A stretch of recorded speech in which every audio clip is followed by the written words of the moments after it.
Yeah, so my grandfather, who was a plumber, used to say, "Kid, if you want to make it in this business, you really need to stop chewing your fingernails." Oh, God!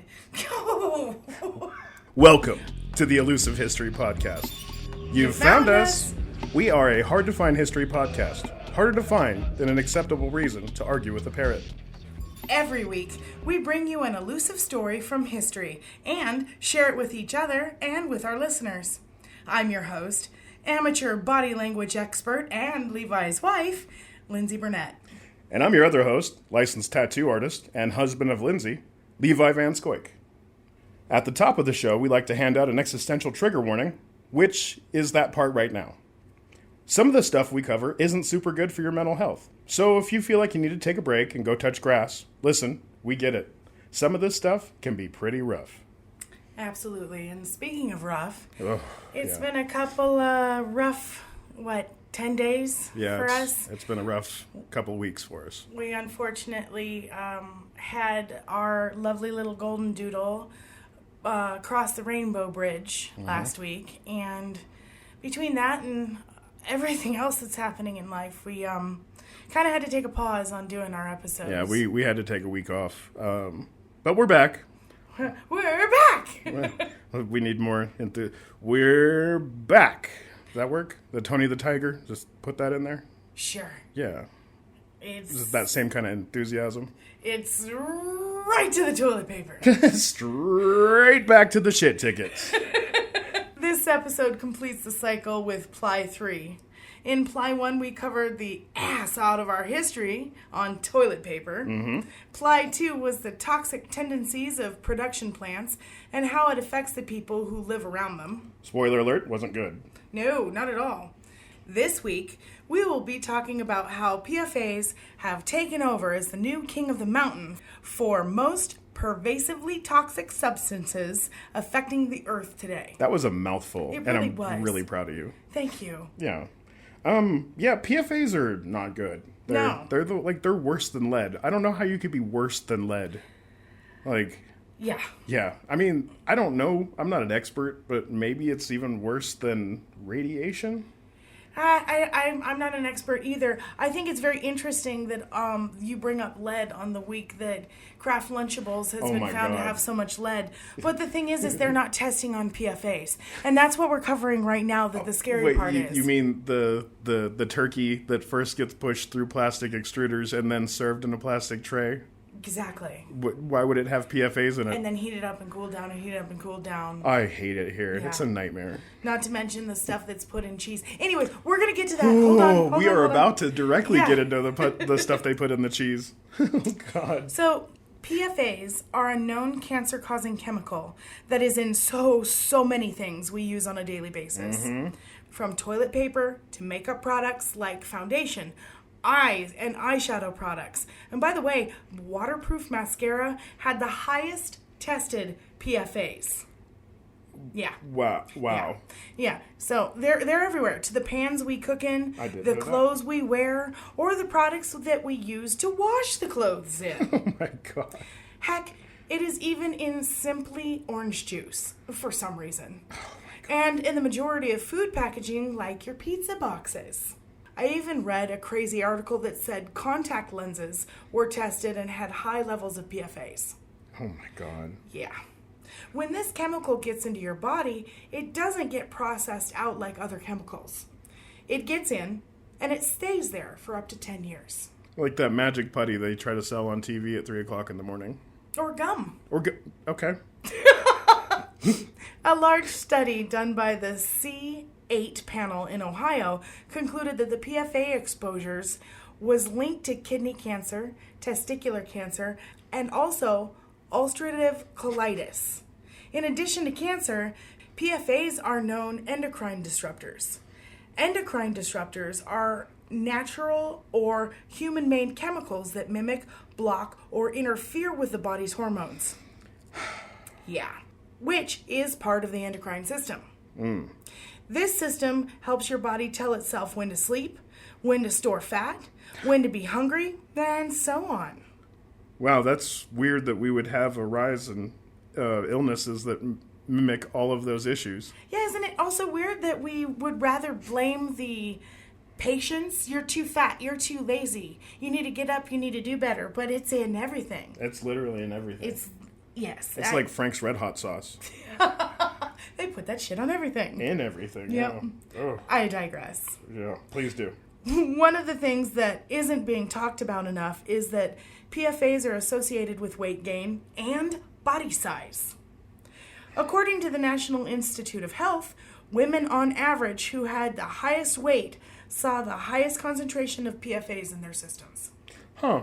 I wonder if there's a tie-in to PCOS, polycystic ovarian syndrome, to that. You know, there very well might be. Yeah, because if PFAs cause testicular issues or testicular cancer, that might be one of the reasons why there's a rise in PCOS.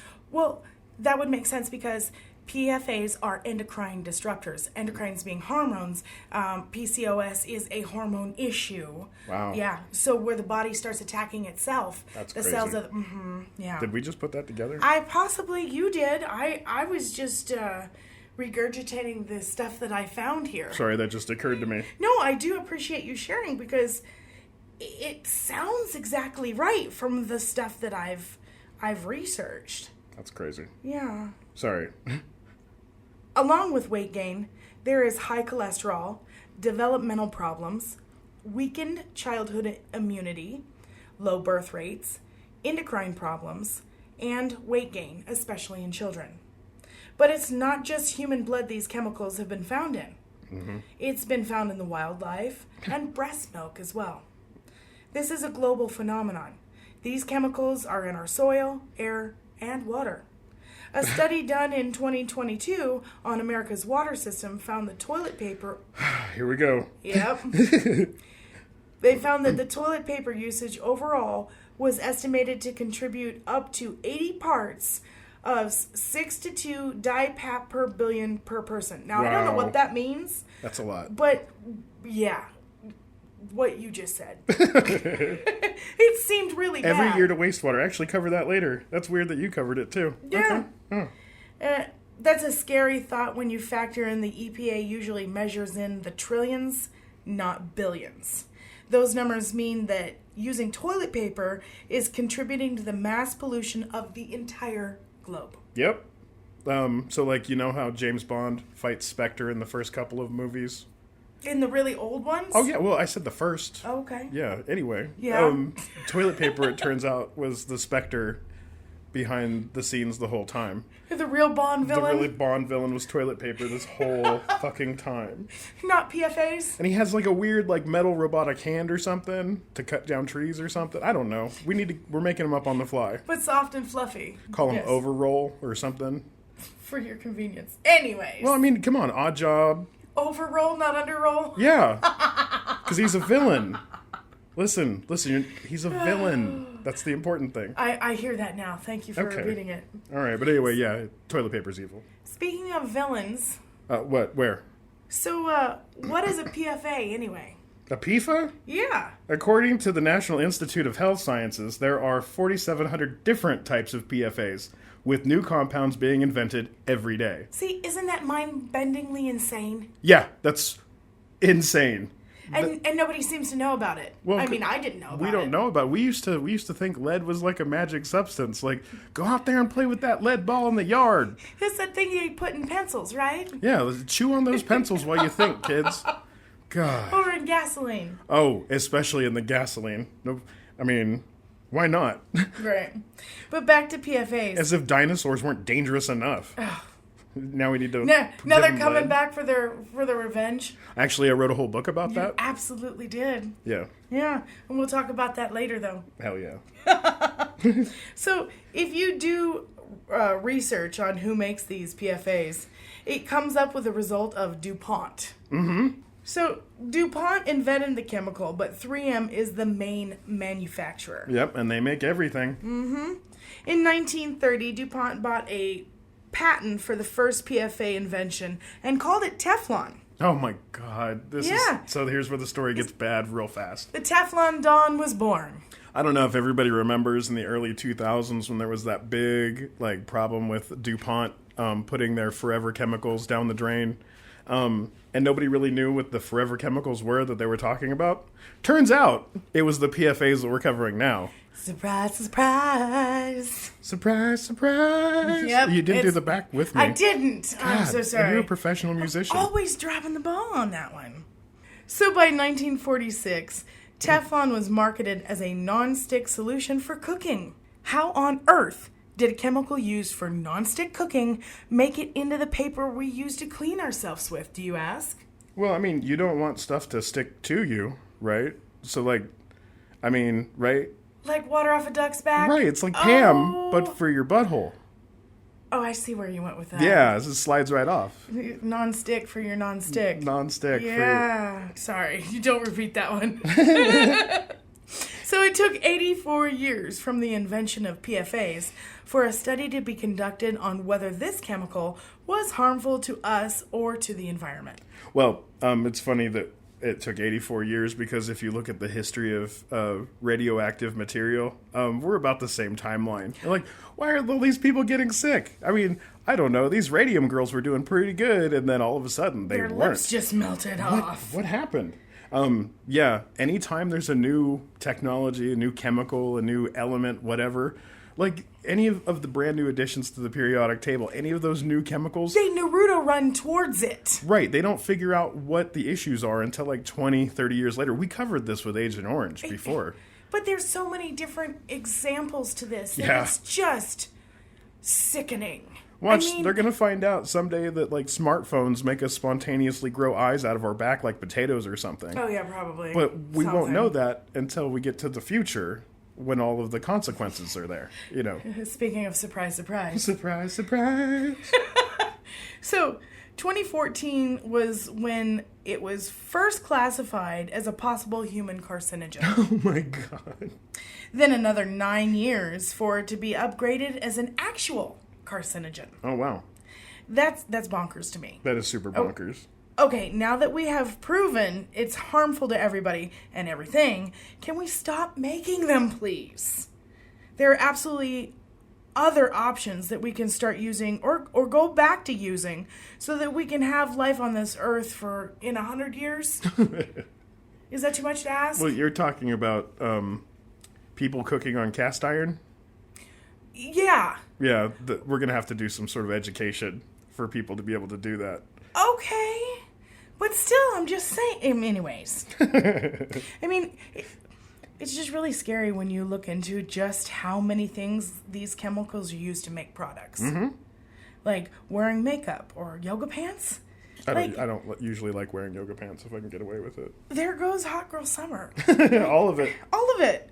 From your head to your toes. Like, want to keep your body clean with shampoos, conditioners, body wash, lotions, or floss your teeth? Nope, sorry, PFAs. Want to clean your house in those sweaty yoga pants? PFAs. Wow. Want to choose a healthier option for your lunch and reach for salmon, shrimp, tilapia, or tuna? Why did you pick, like, 2 things that I was allergic to on there? It's just the highest number of PFAs. PFAs. Ding, ding. All of the PFAs. All of them. They're just everywhere. We are surrounded, ladies and gentlemen. Come out with your hands up. Right. Well, okay, so maybe you want to go wild with it. Live in a cottage in the woods, avoiding anything that might... I don't recommend it. We did that once. Don't recommend it. Well, we didn't have a cottage. We had a hammock. But What about at Boots Off? Or not at Boots Off, at Woodchucks. We had a cottage. Literally had a cottage. Okay, fine. Fine. Anyway, Fine. but I'll say big spiders live in cottages, ladies and gentlemen. Yeah. You know, if you're even slightly like terrified of spiders, don't live in a cottage in the woods. No, but my point was, if you decided to go like really radical with it, or even, I don't know, eat a plant-based lifestyle like me, yeah, think again. Bang, bang, bang. That's right. PFAs. Wow. Plant roots and leafy greens soak up the PFAs in the soil and water used to grow the plants. So yeah, they just made these forever chemicals, and then somehow they wound up in our groundwater, and then somehow they wound up in the food that we eat, and then somehow they wound up in every single thing that's around us. Yeah. Yeah. So Somehow. just somehow, yeah. It all goes back to 3M making Teflon. Exactly. Yeah. So, according to James DeWitt, a professor of pharmacology and toxology at Eastern Carolina University... Go Pirates! Sorry, I used to live in Greenville. Just throwing it out there. I'm glad you have that knowledge, because I didn't. I just knew it was Eastern Carolina University. It's the ECU Pirates. They have good barbecue around there. Well, according to this professor, he said that your risk of exposure depends on contact time. Mm-hmm. This was said under the context of PFAs in burger wrappers. But that's the stats on paper wrapper that was on a burger for a short amount of time. Yeah.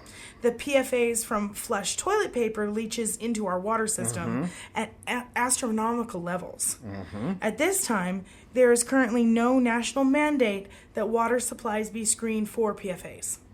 But the chemical presence in toilet paper provides yet one more route it can take to our groundwater, drinking water, and eventually back into us. Wow. Wow. Did you see that? What? Did our food just flicker? Our food... There's with the flickering again. There's the flickering again. Bills are due to be paid. We need to pay our food bill? Or our dues, whatever. Yeah. Okay. We'll be right back. And we're back. We're back. The food has, I guess, normalized. It ceased flickering. It's still got PFAs in it. That has not flickered one time. Now, let me start by saying that humans use poop to grow food. Say what? Yeah. We have been doing it for around 8,000 years. Even with the rise of synthetic fertilizers, good old poop is still our first choice for getting the job done. Like steer manure. Yes. Yeah. I mean, like, we use other poop than our own. I mean, when we can. But in a pinch, we don't mind using our own. Revulsion aside. Yeah, okay. Right. I thought we moved past that. We're the greater, stronger, brighter humanity. There's still places all around the world. There's still places in this country that specialize in using reclaimed sewage as fertilizer. All right, folks, this is going to be a bumpy ride. Yeah. Yeah, if not for you. Definitely is going to be for me. Okay, what? Continue? Our poop, or waste if you fancy, goes on a magical journey once it leaves our care. Oh, magical journey, huh? Fairies and pixie dust? Right. Real quick, I just want to stop and say at the top of the show where I was talking about my grandfather being a plumber, he also said this other thing that was really just profound. Am I going to be grossed out?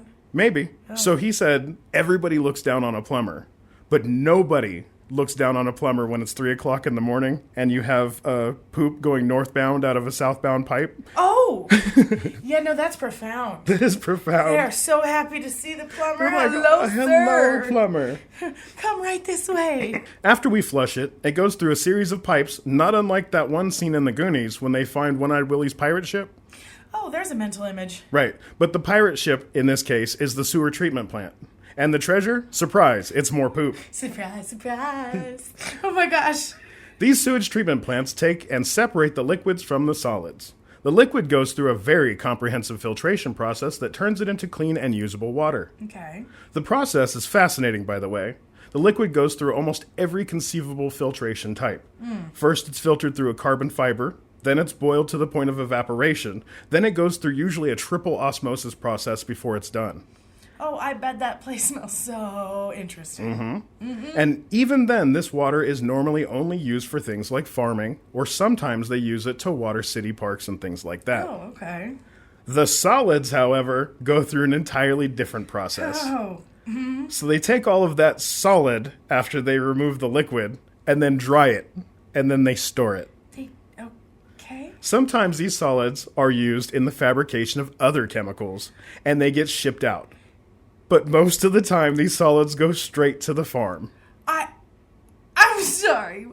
Do you know what chemicals it is? Yeah, there's complex urea, the stuff that makes it stink. The stuff that makes it stink. They actually use that to make things. I'll be damned. Yeah, I didn't look too far into it because I was looking into water treatment. Right, but okay.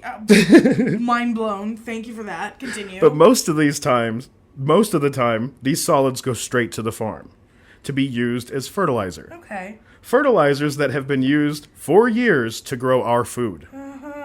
That's why it's so important to wash your vegetables when you get them home. You can't wash the inside of the vegetable, which is where the PFAs live. Doggone it. Yeah. A big part of those solids are the toilet paper we talked about before. And that TP is full of PFAs. But it's not just the toilet paper that adds PFAs to those solids. Many chemical plants use these sewage and water treatment plants like their own personal dumping grounds, Oh, of course. opting to simply dump these forever chemicals down the drain, which is how they wind up in the mix. It's just one of those, shh, nobody will know. Hurry, just pour it. Shh. Well, actually, in a lot of these cases, it's not even illegal for them to dump it down the... Yeah. Hold on. Yeah, that's the sound Okay. of cutting red tape, I guess. Oh, yeah. The dulcet tones. Continue. So these PFAs, along with lead, mercury, microplastics, and other nightmare compounds, all get mixed into these solids. No joy. When they are used as fertilizer, some of those nasty things actually collect in the food they grow. Things like corn, wheat, soybeans, lettuce, strawberries, potatoes, you name it. Oh, man. Fruits, vegetables, and grains carry these toxins up the food chain. Yeah. When they get into livestock, they can collect at dangerous levels. And then we eat those. Right. Oh, my God. And while fruits and vegetables are dangerous in their own right, they pale in comparison to this tainted meat.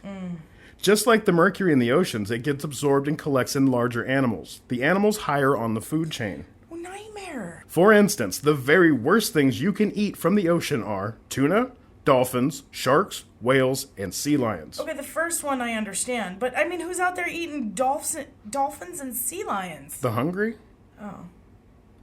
Okay, anyways. All of those things have tested and continue to test at toxic levels of mercury, not to mention all of the microplastics, lead, and PFAs. Jesus. In this case, however, it's pigs, cows, turkeys, chickens, and sheep. Just like the mercury in the ocean, these animals soak up all of these chemicals and then pass them on to us. And since we have decided to evolve and become the top of the food chain, guess where all this crap really accumulates? In us. That's right. Now, studies are still in early phases, but with what we have learned about PFAs, it kind of explains a lot, especially with all the recent health epidemics, some of those that you mentioned earlier. It really makes you think, and it really should make you look around and ask, how much is enough? Exactly. What will life look like when everything is so toxic that we can't eat anything? And for what? Not- Convenience? Right. Not without the risk of doing long-term damage to ourselves. All of a sudden, that Big Mac looks like a pretty McBig decision. Absolutely. It's not just the Big Mac, too. I have to say, I read an article the other day that said something along the lines of, we have enough clothing right now in the United States to clothe everybody for the next 8 years. Right, but if you stop making clothing. Right, but because all of our clothing is supposed to be, well, now it's Fast made fashion. fast fashion. That's right. But the point is like, it's so much clothing that we could wear them out, and that's where all the PFAs are still too. Like, Also, a lot of the pollution in the ocean.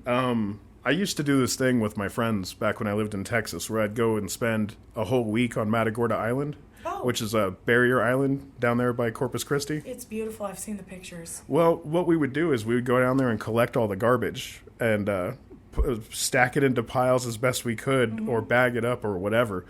But most of what we saw out there was clothes. Like clothes, water bottles, cans.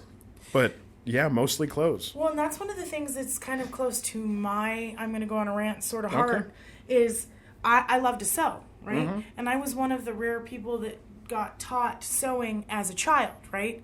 I see how many things you can make. Rugs out of clothing. You can remake blankets, redo clothing, all sorts of things you can do. And instead we're just like, oh, it's too much work, I'm going to throw it away. Right. Oh, I don't want to give it to somebody because it's literally too much work for me to take it out of my house. I'll just throw it away. And that's adding to the perpetuation of the toxicities of our earth and everything else. Yeah, it's weird that they would make so many things in the hopes of making profit somehow, and then when that profit didn't show up, trying to make a profit out of it any way they could. Oh, no, not funny at all. Yeah. But I also kind of feel akin to those people that, like my grandparents, were like, no, save that. Although that also borders on hoarding, I Right. will admit. Here's the thing, save useful things. As somebody who makes art out of garbage, Right. There's a thin line between useful and hoarding. Right. If it has a use, try not to throw it away. Or if you can find a new use for it, try to do that. But if you can't do that, try to throw it away in a way that you know it's going to be disposed of in the proper way. Right, but that's my point exactly. If you know that these products, that once they're used, can be used for other things, but we don't because we have to hurry out there and hustle and grind just to be able to get a roof over our head, it perpetuates the cycle even further. Even if you wanted to be creative and, I don't know, save money and time and make your own things, you can't. You really can't. Because we got so many other things going on. But I apologize. That was a blue blaze off of the trail. Just had to put that in there. Wow. Well, that's why we do the whole existential trigger warning at the top of the show. We did warn you. For shows like this one. Sometimes the things we cover have a tad bit of existential dread. That's true. But on shows like today's show, it's like we brought that straight farm-to-table kind of organic existential dread. Yep. Straight to the vein. Literally the food we eat to make the energy we need to live. It doesn't matter if you're a vegan, a pescatarian, or those weird people who eat raw hamburger. No, it doesn't matter. This is a problem for all of us, and it's scary, and nobody is doing anything about it. No, we are all one in this. Instead, we like to distract ourselves with books and movies so we don't have to think about it. Look, ooh, squirrel. And that's pretty much all we've done about it. Since all we have right now is the ability to dissociate or to distract ourselves, might I recommend a series of books I wrote about animals from space? Oh, yes, please. It's pretty awesome. The dog homeworld is called Awu. The feline homeworld is called Lololo. And it's chock full of fantastic whimsy, animal facts, and the real history they don't want you to know about. True story. And finally, an answer to the question, why does raspberry and vanilla flavors come from the glands in beavers' butts? Yeah, why does it? It's in the book. Stay tuned to find out. That's The Treaty of the Coil and The Wrath of the Coil, available where books are sold. That's the one. Well, until y'all check it out and make us independently wealthy, we're going to need to take another ad break.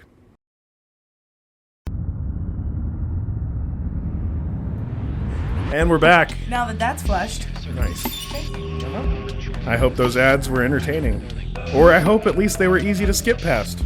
And if you skip past the whole show and wound up here, then you have found yourself deep inside the karmic suggestion box. Wah, wah, wah. This is... Wrong sound effect? No, that was good. Okay, that was all good. right. This is the part of the show where we ask karma to fill in the gaps of justice and make the people responsible pay for their crimes. That one. In creative and sometimes whimsical ways. If we can come up with it sometimes. And then we, in turn, turn around super fast. Like when a Russian sub-captain decides to turn around and check to see if he's being followed. It's called a Crazy Ivan, by the way. Ivan. Oh, okay. Just to call back to the Red October from the remote viewing episode. Yeah, that one. The thing that was totally real. It still broke my brain. I know. Anyways, then we like to Crazy Ivan into asking karma to do something good for someone who is doing good. This week, I'm going to be asking karma to target those people in charge of those factories and plants that dump all that nasty shit down the drains. Karma, Okay. if you're listening, could you please make it so that those people all find themselves washed onto the same beautiful tropical island? Wait, what? And then turn that into a reality show where they release terrifying nightmare robots that look like bunnies and baby ducks or whatever? Okay, I see where you're going with this. When the sun goes down and they have to choose whether or not to fight or run, or maybe use some of those others as bait to ambush these killbots. What? Like I said, until I sell enough books to get filthy rich, I'm going to be on the lookout for financial opportunities. Right? So, if someone wants to become karma and decides to buy my idea, look, I'm amenable. Karma Island? Yeah, heck yeah. Karma Island. I'm down for that. Hell yeah. Man, it's getting to the point where I want to ask karma to help us all learn from the continued mistakes that we keep making as humanity since the Industrial Revolution. We made But mistakes. since I'm not certain that's a thing, Karma, this week I'm imploring you to visit the people at the Tri-Bar manufacturing plant in Michigan. We didn't cover this, but Yeah, we both independently came across this in our research. we did, and I wanted to cover it, but it just slipped my mind here. But these people, These people at Tri-Bar Manufacturing knowingly used PFAs in their manufacturing plant since before 2008 because they knew there was a $600 million cleanup cost for their negligence. Karma, I ask that they be struck with the inability to be believed by anyone for anything that comes out of their mouth in this and the next lifetime, please. That's going to be inconvenient in the next life. I'm hoping so. Right? But they deserve it. I mean, like a Pinocchio's nose, just nobody's going to believe you. For my crazy Ivan switch to good karma, Oh boy. I want to shout out all of the volunteers at the border that have been trying to give aid to the people stuck there waiting for the immigration process. Yes, absolutely. They do what they can, bringing in food and water, and even help to erect tents and lean-tos to get these people out of the elements. It's a lot of work. Only for assholes to show up and destroy them. Entitlement. This happens almost every night, by the way.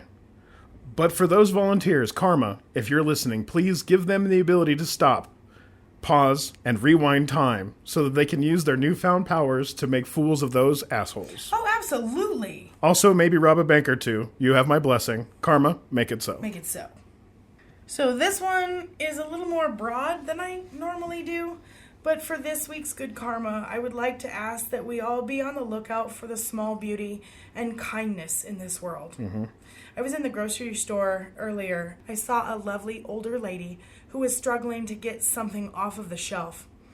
She was in one of those ride wheelchair things that are at the store. I was going in her direction, and so I planned to help. And however, from the oncoming direction, a young man, maybe 16 to 18, he got to her first, and he asked if he could help her.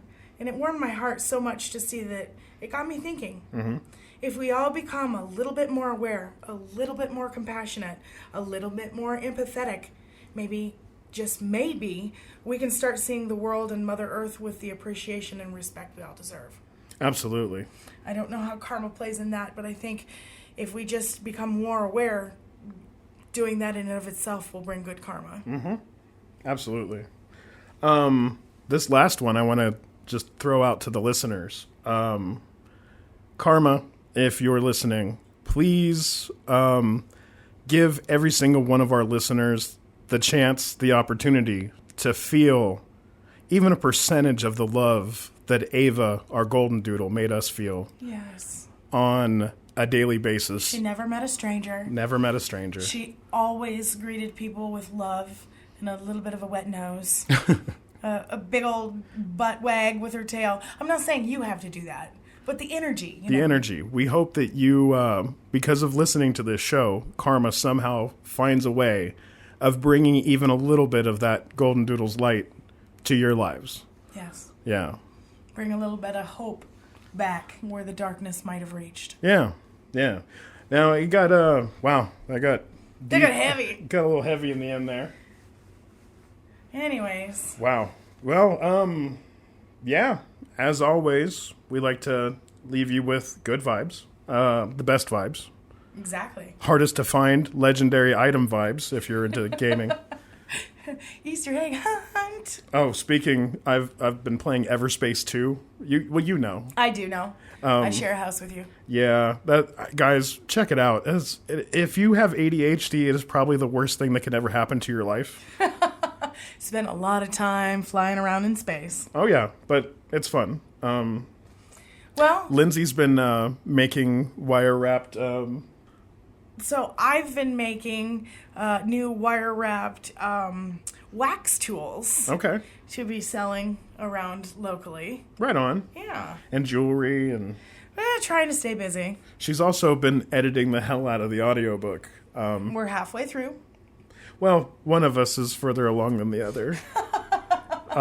Anyway. Yeah, I've been up at 3:00 in the morning trying to read chapters of the book, so that we can turn it into first a podcast and then an audiobook. But yeah, it's the editing that's taking forever. Yep. But she's doing a really good job on that. Well, thank you, darling. You're welcome. Yeah. Okay. Again, like I said, the end of the show, we always like to. We've covered the ass out of this subject. Yeah, we did. Oh my God. From top to bottom. Ins and outs. Ins and outs. The Goonies covered it all. We had the pulp all the way to pulp. the... Mm-hmm. It's, guys, stop using toilet paper. Yeah. Get a bidet. Get a bidet. I mean... It's cheaper. It'll save you money. You can't stop the Teflon from getting in everything else, but that's one thing. That's one step. If we can find, I don't know, a stairway full of steps like these, maybe we can live a safe and healthy life. All protects one another from all the stupidity of the companies. I don't know. Yeah. I was going somewhere with that, but I lost it. Right. Well, until next week. Until next week, stay safe out there. Keep your head on a swivel. And as always, stay elusive.